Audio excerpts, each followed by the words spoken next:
Ginamit na agad. Sinuzone agad ni Sanford dito si Yasuki. Petrify.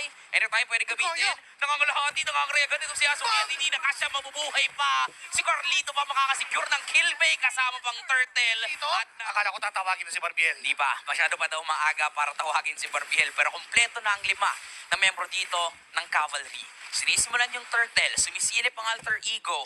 Nandito rin naman yung 4 nilang miyembro kasi nakabantay sarado si Arfi kay Oheb. Magkakaroon ng 1v1. Nandito na yung Dragon. Nag-transform. Si Yasuki minamataan. Pero Turtle pa rin ang focus dito nila Kuya Carl. Masesecure yung Turtle ng walang kahirap-hirap. At si Alec ang may first down. Nag-flicker palayo. Pero nandito na rin yung pag-follow up ng Liquid kung sino man yung nasa harapan. Pero mabibigyan itong si JP. Sanford will go down as well. Yasuki bumababad at ganoon din naman si Arfi. So lalayo kahit pa paano. Pagla-live stealan, kita sila dahil dyan sa Little Wanderer. Pero okay lang. Simulan ni yung Lord. Kinakalapit lang ni Oheb. Sinasayawan ng balabal. Malayo si Arfi ha. Malayo si Arvin nandun pa. Sino ba ang puntahan ni Carlito? 5v5 na to ulit. 5v5 na ulit!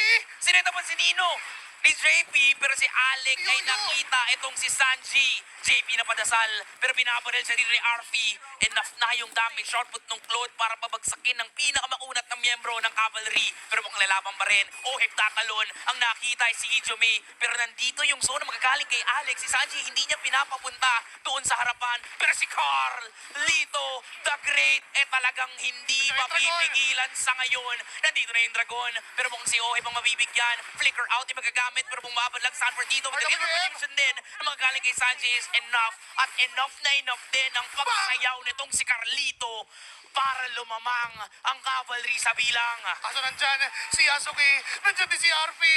Low on HP si Cartesi. Mamamatay sa kamay ng Alter Ego. Pero babalik si JP. Si Oheb at si Sanji. Makakata si Yasuki. Makakatras. Hinahabol pa rin ng Cavalry. Wala silang pake kahit ang sakit na ni Arfi. Gusto nilang pabagsakin itong si Yasuki. Ang kasong halang may counter na rin gagawin dito ang Alter Ego. Nabaliktad pa ka ni Yasuki yung sitwasyon. Bagsak na si JP. Lamang sa bilang ang AE. 16K. Ay, nag-Dragon. Nandyan yung Dragon. Nandyan yung Blazing Duet. Lalaban si Oheb at si Sanford. Nanakap sila dito. Delikado. Sanford, Oheb, mamamatay sila. Kumpleto pa rin ang 5 ng Alter Ego. At mukhang yung Yung orange buff ay nilalaban. Yung waves, kailangan i-clear. sinisimulan yung Lord ha. Simulan ni Yasuki. Matagal pa naman yan. Si Nino, low on HP. Even si JP. Crimson Beacon para kay Hijome. Pasok ni Hijome, ganun din naman kay JP sa may tawag dun sa Dragon. Kaya napilitan na rin si Sanji dito gumamit ng real world manipulation. Babagsak si Chef. Pero mukhang maiipit yata si Sanford dun sa likuran. May blazing duet dito. Sa harapan may Winter Crown pero walang paki dyan. Si Carl TZ. Hahabulin niya yung pwedeng patayin. 2 para sa 1. Babalik naman yung buhay niya. Kailangan lang ma-blow yung video sa taas. Si Arvin nakita dito. Pwedeng bumalik yan. Pero BMI, inapangan ni Sanford. Sabay tawag. Transform patungo dun sa kanyang Dragon. Lapag dito pero enough pa rin.